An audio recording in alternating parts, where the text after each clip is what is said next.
사도신경으로 신앙 고백 드리겠습니다. 전능하사 천지를 만드신 하나님 아버지를 내감사하며 그 위아들 우리 주 예수 그리스도를 믿사오니 이는 성령으로 잉태하사 동정녀 마리아에게 나시고 본교 빌라도에게 고난을 받으사 십자가에 못 박혀 죽으시고 장사한 지 사흘 만에 죽은 자 가운데서 다시 살아나시며 하늘에 오르사 전능하신 하나님 우편 앉아 계시다가 저리로서 산자와 죽은 자를 심판하러 오시리라. 성령을 믿사오며 거룩한 공예와 성도가 서로 교통하는 것과 죄를 사하여 주시는 것과 몸이 다시 사는 것과 영원히 사는 것을 믿사옵나이다. 아멘. 찬송가 212장 찬송 부릅니다.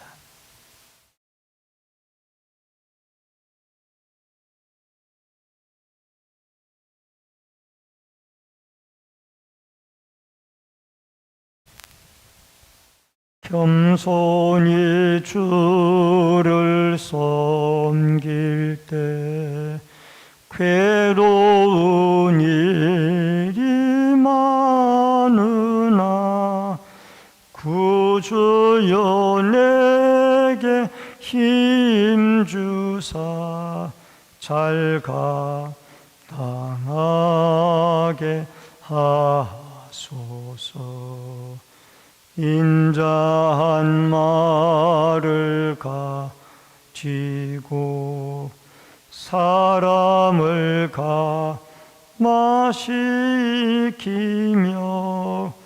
갈 길을 잃은 무리를 잘 인도하게 하소서.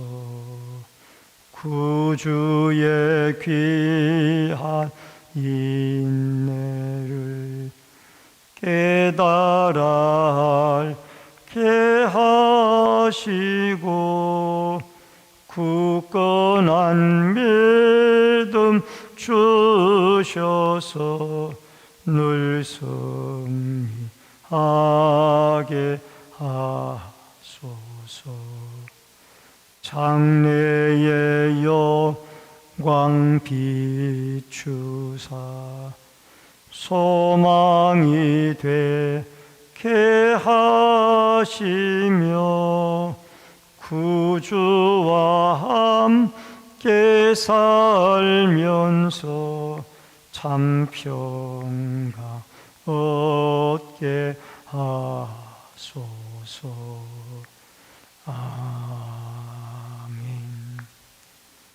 하나님의 말씀은 마가복음 9장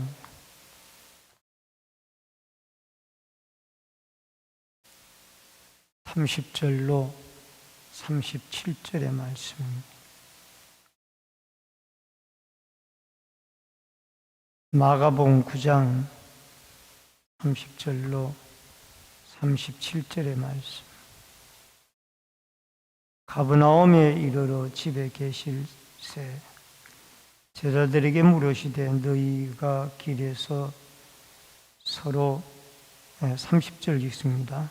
그곳을 떠나 갈릴리 가운데로 지날새 예수께서 아무에게도 알리고자 아니하시니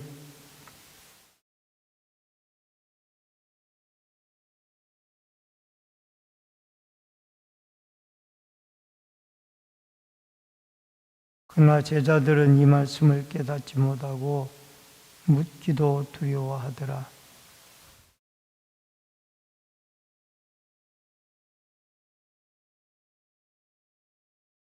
그들이 잠잠하니 이는 길에서 서로 누가 크냐 하고 쟁론하였습니다.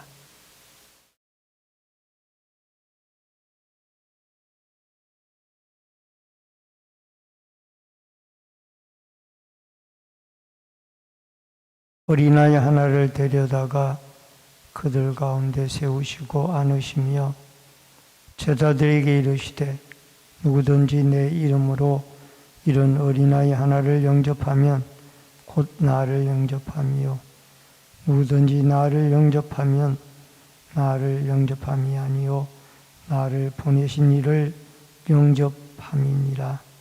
아멘. 오늘 이 새벽에는 마가복음 9장 30절로 37절의 말씀을 통해서 주님을 향한 관심인가 나를 향한 관심인가 라는 주제로 말씀을 통해서 은혜를 나눕니다. 예수님은 가이사라 빌립보에서 베드로가 주는 그리스도시요 살아계신 하나님의 아들이십니다. 이 고백을 하신 이후에 십자가의 고난과 부활에 대하여 말씀을 하셨습니다.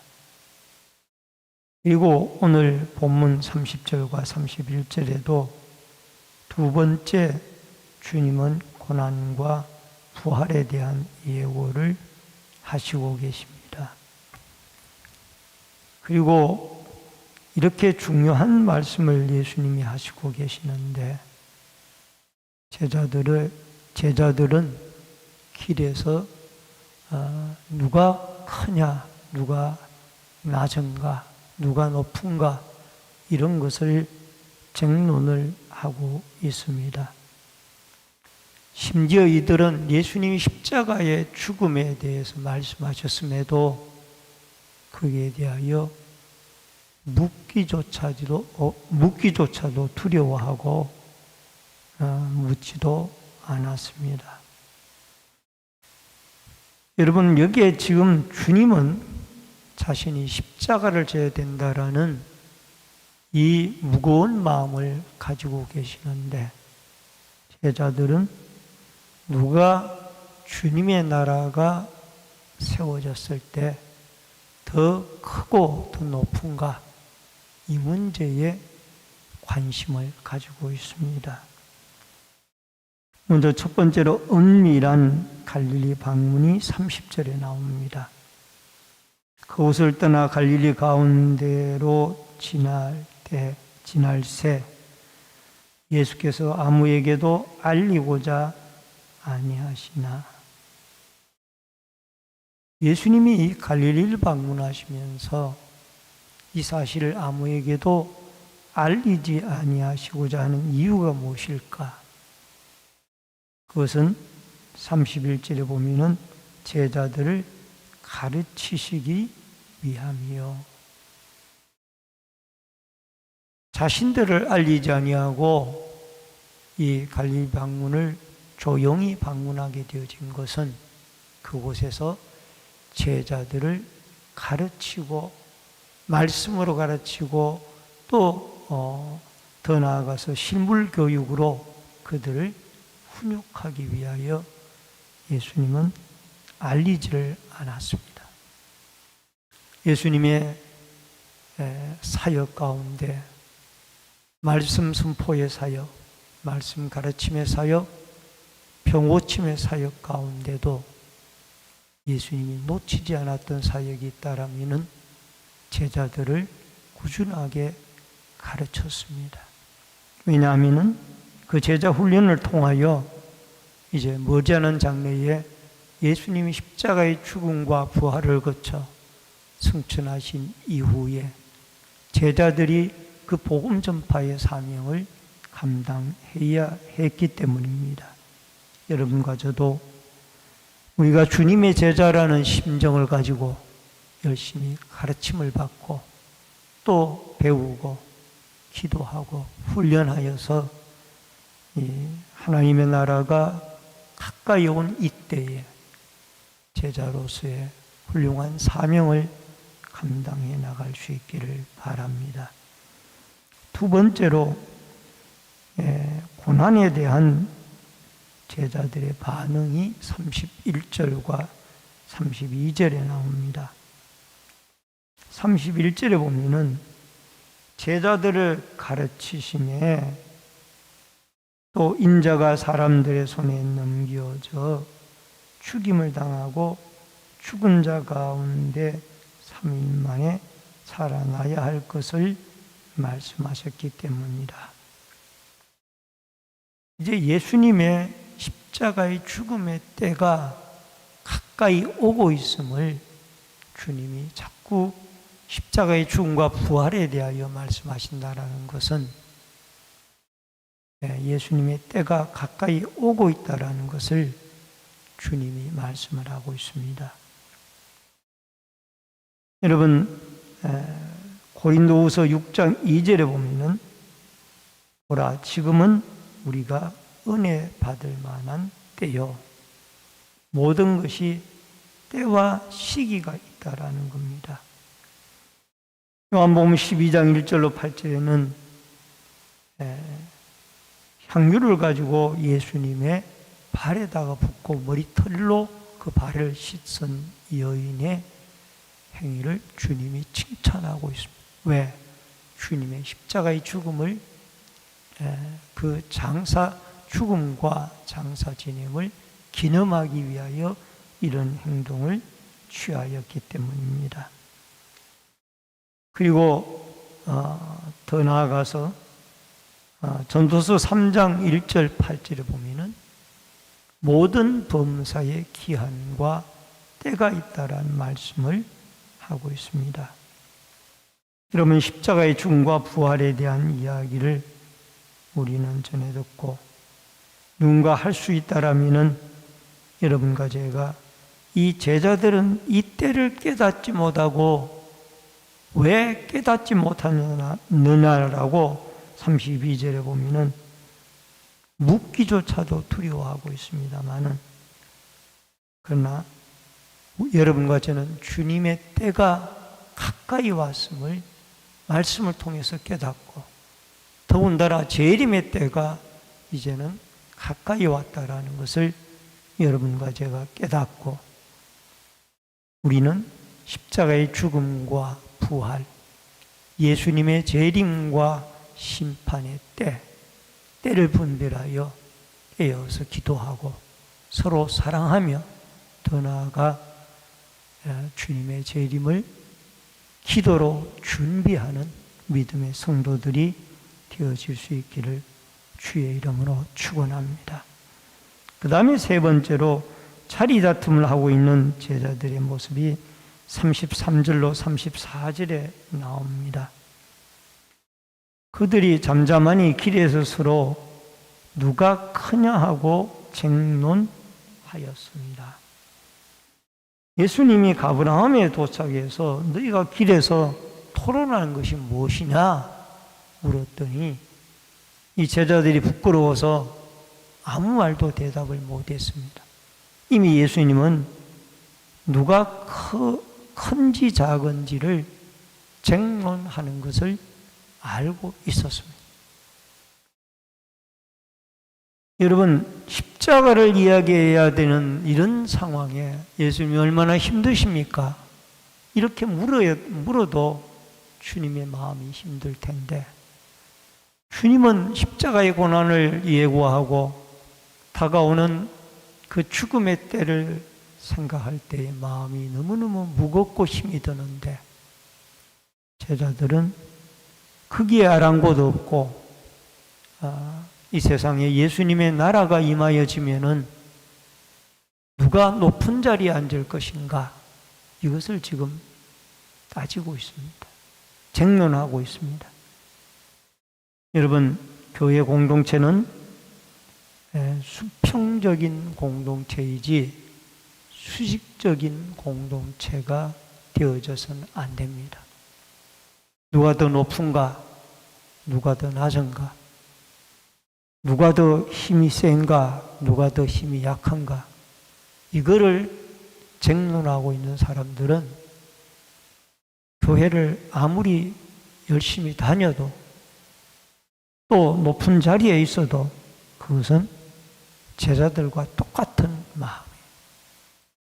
하나님의 나라가 가까이 오는데 여러분, 여기서 기재기를 하고 있다는 것은 참으로 안타까운 일이에요.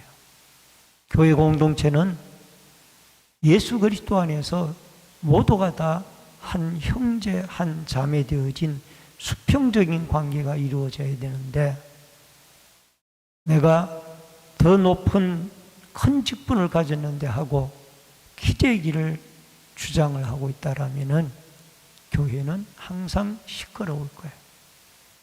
여러분과 저는 예수님에게 배울 것이 있다라면은 섬김의 도리를 배워야 돼요.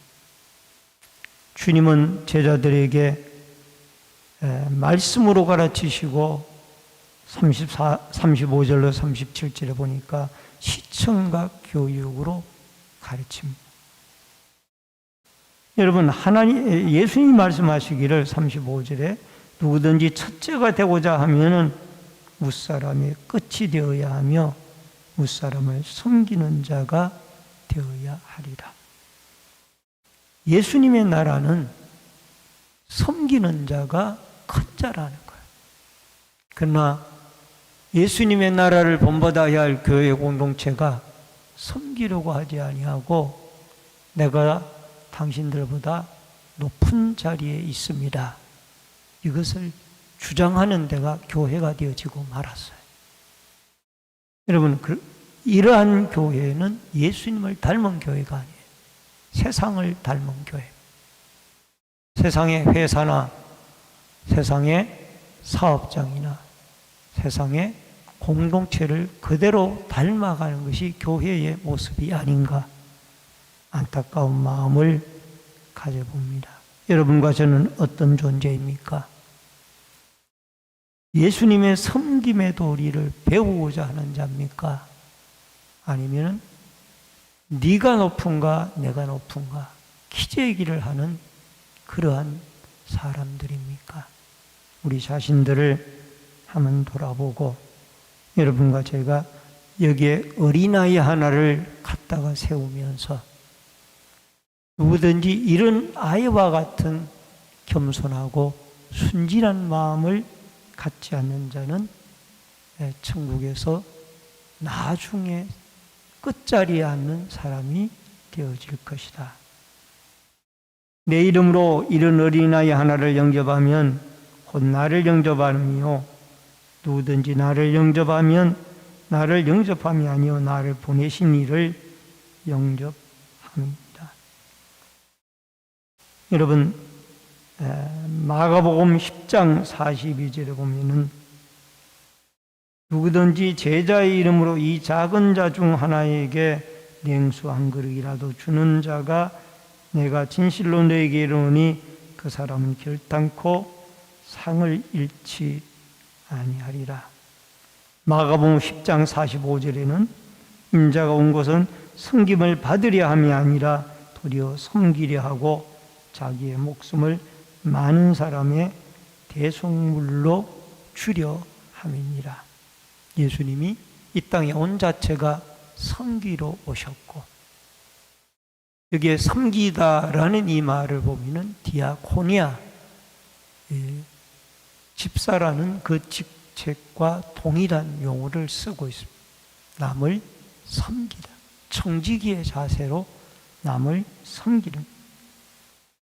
예수님의 십자가의 죽음은 여러분과 저를 죄와 사망에서 구속하기 위한 섬김의 극치의 모습입니다.